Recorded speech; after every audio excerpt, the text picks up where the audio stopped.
Hi guys! Maganda rin gabi! Welcome back po dito sa Gandara SOU channel for Showbiz Update. Andito na naman nga po akong muli, nagbabalik. Ang nagmamaganda ninyong kachismosang Kim Pao, wala na nga pong iba ang lukaret na si Gandara upang maghatid sa inyo ng latest update and fresh happenings patungkol kina Kim Chiu and Paula Avellino. And para nga sa gabing ito, ang tatalakayin naman natin at pag-uusapan ay may kinalaman nga po dito sa grabe nakakakilig na balita about sa Kim Pao. Sinasagad-sagad na talaga ng Kim Pao ngayon ang ayuda. Uy, sandali, may naamoy ako, something fishy. Wait lang, hindi pa ako ready. Grabe naman talaga, nang bibigla ang Kim Pao. Pero gusto ko yan, charot. Anyway, bago tayo mag-start, sa mga hindi pa nakaka-subscribe sa ating channel, maaari lamang napindutin po ninyo ang ating subscribe button na nandyan sa baba. Pakidami na rin po tayo ng ating notification bell kung nais po ninyo na maging updated at kung araw-araw naghahanap po kayo ng balita hinggil sa Kim Pao para po kayo ay ma-notify at maging updated sa ating mga balita. Basta mga balita may kinalaman kina Kim Chiu and Paula Avellino, sagot na po natin yan. Samantala, narito naman ang ilang mga comments bilang paninimula po natin na ating mga taga-subaybay hinggil sa nagdaan nating balita. Mula po kay Garchi Love, babay naman ang comment natin ngayong gabing ito. Shoutout po at maganda ring gabi. Ayon sa kanyang komento, Hi Gandara.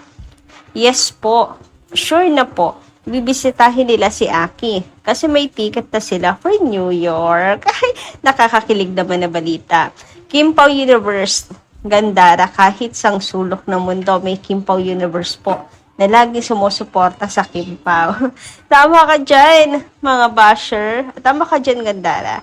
Mga basher, ito nila yung mga ngaw-ngaw nila sa mga gobyerno na mga magnanakaw. Huwag sa Kim Pao, lalo na kay Kimi na wala namang ginagawa, kundi ang tumulong sa kapwa Pilipino. Si Kimi kasi, alam niya ang hirap ng buhay. Dati po siya tumutulong, dati pa siyang tumutulong at hindi niya pinagsisigawan lahat ng tulong niya. Ayaw niya din na i-expose or ipabalita na natulong siya. Gusto niya tahimik lang. Same sila ni Poki, kaya nga boy version niya si Paolo, di ba? Kahit sa ang sulok ng mundo, lagi ang Kim Pao fandom, kahit puyat na puyat sila, basta nandun sila lagi para sa Kim Pao. Excited na ako sa performance duet nila bukas, Gandara. Ano na naman kaya napili nilang song para sa ating mga nagmamahal nilang fans? Sana, I Wanna Marry You. Huy, grabe naman nga yun. Anyway, ayun nga. Excited sa performance duet nila bukas. God bless Kim Pao. Dito lang kami mga supporters, mga mahal niyong fans para ipagtanggol kayo at ipaglaban kayo hanggang dulo. God bless also Gandara. Keep safe lagi. God bless. Thank you so much, Ma'am Garcia Love, sa pag-include sa akin dito sa inyong pag-God bless. Maraming salamat. At tungkol naman sa Kim Pao Universe, siyang tunay, ang dami ring member. At the same time, ang dami talaga worldwide ang fandom ng Kim Pao. Natutuwa naman ako sa balita na meron na silang ticket. Meaning dalawa sila. Si Kim and Paolo. Bibisita kay Aki. Sa New York. Maganda yan para makapag-bonding sila sa sobra ba namang busy. Reward na yan nila sa sarili nila, di ba? Ang pagtulong naman ni Kimi, ginagawa niya kasi yon hindi para magyabang, hindi para pag-usapan or sinasabing publicity. Hindi kasi uhaw sa fame si Kim Chiu. Kumbaga si Kimi, trabaho lang. Tapos, yung pagtulong niya kasi bukal sa puso. Yung iba kasi pinapublic for publicity para mas lalong sumikat. Pag ganun parang hindi bukal sa puso mo yung pagtulong mo. Kasi may kailangan ka gusto mong pag-usapan ka kaya ka tumutulong. Pero deep inside, wala talaga sa puso mo. Ang pangit pag gano'n. Eh, hindi po gano'n si Kim. Kaya sobrang tahimik niya lang talaga pag tumutulong. Same sila ni Paul Avellino. Ganyan-ganyan si Pau. Kaya, tinan nyo yung image ni Paulo. 'Di ba?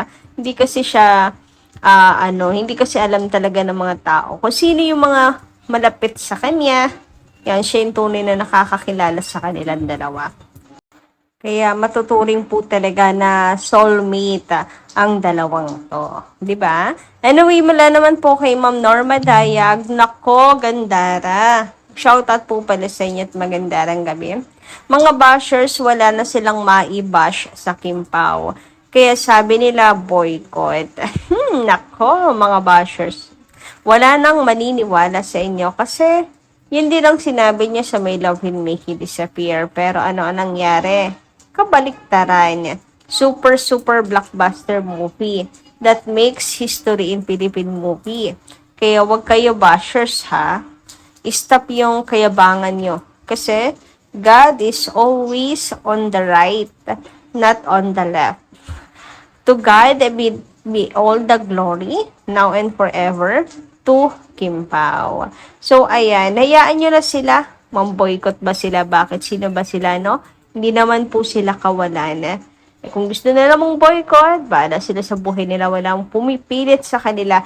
Basta tayo na million fans ng Kim Pao, kayang dalhin ang project nila Kim and Paolo. Siyang tunay na maraming nag-aabang, excited sa daalibay ng Kim Pao. Kaya etong mga bashers ay wala po yan sa kalingkingan. Dumi lang po sa kuko yung mga yan, charot. Samantala, ayon naman po sa komento ni Ma'am Horizon, magandang gabi din po sa inyo and shout out. True Gendara, huwag pilitin ang Kim Pao na umamin dahil mababawasan na excitement. But yung support sa Kim Pao hindi mawawala. Let Kim Pao do the confirmation of the relationship in their own will. Hindi yung pinipilit natin. So, darating din naman po tayo dyan. Wala naman pong, parang Coco Jules nga, di ba? Lang taon, higit isang dekada din, ata 12 years ba? 17 years bago umamin. Basta sobrang tagal bago po nila umamin. And mag-asawa na. Pero, di ba, maraming naniniwala na sila na talaga at may mag-asawa na nga. Yun ang paniniwala ng iba. Kaya, nung umamin sila, parang wala lang. People already know naman eh. Yan yung sinasabi natin, hindi kinakailangang magsalita. Umamin, sa pakiramdam lang po natin yon. Kaya natin pong pakiramdaman. At maniwala kayo sa instinct ninyo based sa nakikita nyo. Sabi nga, di ba, malalaman at malalaman mo yan sa kanilang mga galaw. And speaking of galaw, eto nga, grabe. Dito pa lang masasabi mong may Kim Pao talaga in real life. That Kim Pao is real, hindi ba? Yan yung sinasabi natin na mahahalata mo sa kanilang galaw, kilos, mga proof, di ba? Ang daming proof na silang dalawa na. Kaya no need pong magsalita. Kapag nagsalita nga sila actually, may magbabago ba? I mean, malaking big deal ba? Parang hindi na kasi we already know. Magpapalatsyon lang tayo kasi finally tama yung atin pong hinala. Pero pag umamin sila, we know already. And speaking of magpapalechon, so eto nga, grabe naman nga ang post ni Paula Avellino. Minsan lang yan mag-post ha, pero grabe naman ang kilig na dala, na hatid. Minsan lang po mag-post yan si Paolo, pero papatayin ka sa sobrang kilig. Maiihi ka sa sobrang kilig. Grabe talaga. So sabi nga nila, ay bakit may paganyan? Prenup shoot na ba to? Ay, grabe. Prenup shoot na ba yan? Paolo Avellino and Kim Pao? Kim Chu? Parang hard lunch na ba? Magpapalatyo na ba ang lahat? Finally? Grabe. So, ayan na nga. May paganito ang Kim Pao. Tapos si Paula Avellino, ang tapang na rin talaga. May pag-post na, may pagganyan na. Tumatapang ang Paula Avellino. Kung sa bagay, dati naman na siyang nagsasalita. Si Kim lang yung nag-aano sa kanya. Tawag dito, nag-stop na para bang kailangan pa rin talaga ng ni Kim Chu pagsang-ayon, pagtango na okay, pwede na. And grabe yung na to, picture na to ng Kim Pao. Grabe, parang malapit na nga daw tayo magpalechon. Kasi ba naman, parang parang merong niluluto ang Kim Pao, parang may something na big na mangyayari. Huy, grabe, kasala na ba? Kayo guys, anong palagay nyo? Comment nyo nga dyan sa baba. Nandaga dito lang muna ang ating update. Thank you so much po sa inyong pakikinig. Kita-kits po muli tayo sa mga susunod na chikas. Marami pong salamat.